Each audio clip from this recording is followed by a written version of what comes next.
Bismillahirrahmanirrahim. Assalamualaikum warahmatullahi wabarakatuh. Alhamdulillah, alhamdulillahi hamda syakirin. Asyhadu an la ilaha illallah wa asyhadu anna Muhammadar Rasulullah. Allahumma sholli ala sayyidina Muhammad wa ala ali sayyidina Muhammad. Syukur alhamdulillah berjumpa kembali di channel Rahasia Rezeki. Sahabat rahasia rezeki yang insya Allah dirahmati oleh Allah Subhanahu wa Ta'ala, disebutkan dalam surat Hud ayat 6. A'udzubillahi minasyaitonirrajim. Bismillahirrahmanirrahim. Wa ma min dabatin fil ardi illa 'alallahi rizquha wa ya'lamu mustaqarraha wa mustaudaha kullun fi kitabim mubin. Yang artinya, tidak ada sesuatu yang melata di bumi ini kecuali ditanggung oleh Allah rizkinya. Dan Dia Allah mengetahui tempat kediamannya dan tempat penyimpanannya. Semua tertera di kitab yang jelas. Ayat tersebut menerangkan bahwa Allah SWT telah menanggung rizki setiap makhluk yang ada di bumi. Berikut ini beberapa kisah yang menceritakan tentang rezeki yang diberikan oleh Allah Subhanahu wa Ta'ala. Dalam sebuah riwayat diceritakan, kata Asy-Syekhul Ustadz Imam Ahmad, sungguh Nabi Muhammad SAW telah menikah seorang perempuan dan memboyongnya ke rumahnya, kemudian menyelenggarakan suatu walimah atau resepsi serta mengumpulkan para sahabatnya di rumah. Adapun hidangan yang tersedia hanya sedikit, sehingga mereka sama menjilati makanan itu yang kebetulan makanan itu terlalu mencair lunak, karena memang gandumnya hanya sedikit. Maka mereka berbincang-bincang, sedang Nabi Muhammad SAW sedang mengerjakan sholat. Ketika selesai sholat, beliau bersabda, "Berbincang-bincang tentang apakah kamu sekalian ini?" Mereka pun menjawab, "Tentang rizki." Beliau Nabi Muhammad SAW bersabda, "Maukah kamu sekalian mendengarkan hadis yang disampaikan oleh Jibril kepada saya?" Mereka menjawab, "Baiklah ya Rasulullah." Sabda beliau alaihi salatu wassalam, "Jibril telah memberitahu pada saya bahwa saudara Sulaiman mengerjakan sholat di tepi laut.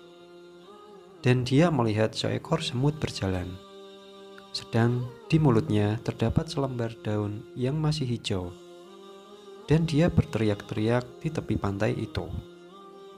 Maka datanglah seekor katak dan membawanya di punggung, kemudian berselam ke dalam laut. Sesudah sesaat, semut pun timbul merapung di atas air dan datang kepada Nabi Sulaiman. Nabi Sulaiman berkata, "Ceritakan apa yang terjadi kepadaku." Semut pun menjawab, "Di dasar laut ini terdapat suatu batu besar yang tuli, dan di dalam batu besar itu terdapat seekor ulat yang rizkinya telah diberikan oleh Allah dengan perantaraan saya. Maka setiap hari saya datang 2 kali dengan membawa apa-apa yang dirizkikan oleh Allah kepadanya. Di laut ini Allah telah menciptakan satu malaikat untuk saya berbentuk katak, dan dialah yang membawa saya dan berselam ke dalam laut ini, sehingga katak itu meletakkan saya di atas batu besar itu. Dan batu pun pecah, sehingga ulat keluar dari batu itu, dan saya memberi makan kepadanya apa-apa yang saya bawa. Kemudian katak itu membawa saya lagi ke permukaan air. Dan tiap-tiap selesai makan, ulat itu mengucapkan, Subhanalladzi khalaqani wa fil bahri syayyarani wa lam yanshani bi rizqi afa yansha ummatu Muhammadin minar rahmah." Yang artinya, Maha suci Allah yang telah menciptakan saya, dan di dalam laut Dia telah menjadikan saya hidup, serta tidak lupa pula akan rizki saya. Apakah umat Muhammad akan lupa terhadap rahmat Allah? Kemudian ada sebuah kisah pula diceritakan bahwa seorang Imam Az-Zahidi ingin meyakinkan dengan seyakin-yakinnya dalam masalah rezeki. Maka dia keluar, pergi ke daratan dan menuju ke gunung. Kemudian masuk ke gua dan duduk di sudut gua itu. Kemudian ia berkata, "Dan saya ingin melihat bagaimana Tuhanku Allah memberikan rezeki kepadaku." Lantas ada sebuah kafilah yang sesat jalan, dan hujan pun turun kepada mereka, sehingga mereka mencari rumah atau tempat untuk mereka berteduh. Dan akhirnya mereka masuk ke dalam gua yang di dalamnya ada Imam Az-Zahidi tadi. Mereka juga mengetahui dia. Maka mereka menegurnya, "Hai Fulan." Dia pun tidak menjawab. Kemudian rombongan pun berkata, "Mungkin dia kedinginan, sehingga tidak bisa bicara." Kemudian mereka menyalakan api di dekatnya dan memberikan pemanasan kepadanya serta mengajaknya berbicara. Dia tetap tidak menjawab. Kemudian mereka berkata, "Mungkin dia itu lapar." Lalu mereka memberikan makanan kepadanya dan memberikan isyarat kepadanya. Dia pun tidak mengambilnya sedikit pun dari makanan itu. Mereka berkata, "Ini sudah terlalu lama dia tidak mendapatkan sesuatu makanan. Maka rebuskanlah susu panas untuk dia, sehingga dia makan atau minum." Maka mereka membuat manisan atau kolak dari gula dan memberikan kepadanya. Dia tidak berpaling sedikit pun kepadanya. Kemudian mereka berkata, "Gigi-giginya sudah merapat." Maka dua orang dari mereka berdiri dan mengambil pisau untuk membuka mulutnya. Dan mereka keduanya membuka mulutnya serta memasukkan sesuap dan sepotong makanan ke dalam mulutnya. Dia Imam Az-Zahidi kemudian tertawa. Kata mereka berdua, "Apakah engkau gila?" Dia menjawab, "Tidak, tetapi saya ingin mencoba bagaimana Tuhanku Allah menjamin rizki saya. Maka sekarang saya menjadi tahu bahwa Dia Allah memberi rizki kepada saya dan juga memberi rizki kepada hambanya kapan saja, di mana berada, dan bagaimanapun keadaannya."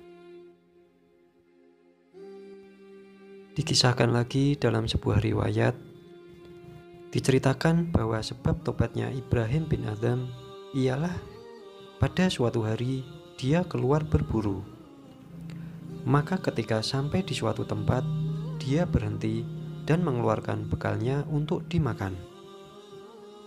Tatkala dia sedang dalam keadaan makan itu, tiba-tiba datanglah seekor burung gagak dan menyambar sepotong roti dengan paruhnya dan terus terbang. Ibrahim bin Adham terkejut dan kagum terhadap hal itu. Maka dia mengendarai kudanya dan mengikuti di belakangnya, sehingga gagak itu sampai di gunung dan menghilang dari penglihatan Ibrahim bin Adham. Maka Ibrahim bin Adham terus mendaki gunung mencarinya, dan dia lihat dari kejauhan. Setelah Ibrahim bin Adham dekat dari gagak itu, dia melihat seorang laki-laki yang terikat tangannya dan kakinya serta tiduran tertelentang. Ketika dia melihat orang itu yang keadaannya sedemikian rupa, maka dia turun dari kudanya dan melepaskan tali-tali ikatannya. Ibrahim bin Adham bertanya kepadanya dari hal keadaannya dan kisahnya.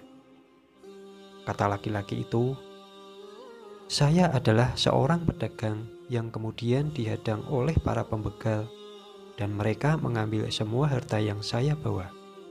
Mereka tidak membunuh saya, akan tetapi mengikat saya dan melemparkan saya di tempat ini dan sudah hampir 7 hari lamanya.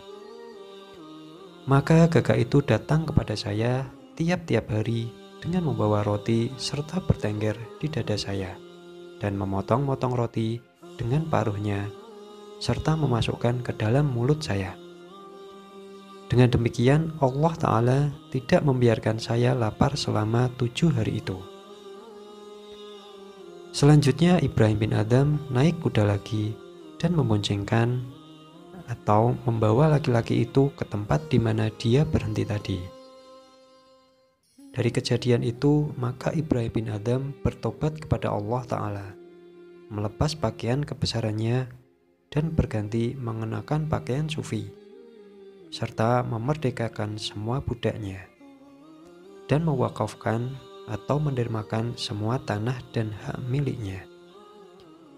Kemudian dia mengambil tongkat pergi menuju ke kota Mekah tanpa membawa bekal dan kendaraan, serta bertawakal atau berserah diri kepada Allah Ta'ala.